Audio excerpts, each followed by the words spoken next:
بولنے میں ایسی تاثیر پیدا کرو کہ دلوں میں اترتے چلے جائے، نہیں تو اپنی زبان بند رکھو، اسی میں تمہاری بھلائی ہے۔ جو شخص سوچ اور بچار سے کام نہیں لیتا، لوگ اس پر ہنستے ہیں اور وہ دنیا میں کہیں کامیاب نہیں ہوتا۔ جب تک تیرے ماں باپ زندہ ہے وہ تیرے سرپرست ہے، اس لیے مصیبت کے وقت ان کی خدمت میں اپنی زندگی صرف کر، یقیناً اسی میں راحت اور سکون اور آخرت میں کامیابی کی کنجی ہے۔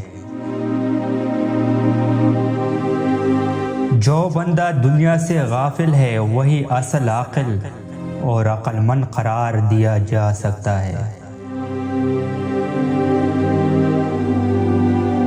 جو دوست دکھ دے کر دکھی نہیں ہوتے، ان پر اللہ کی جانب سے سخت عذاب اور مصیبت آتی ہے۔ تم خوش رہنا چاہتے ہو تو دوسروں کو خوش دیکھ کر حسد نہ کرو اور نہ ہی جلا کرو۔ سچائیاں درخت کے پتوں کی طرح لاتعداد ہے، جن کا شمار انسانی عقل کی بس کی بات نہیں۔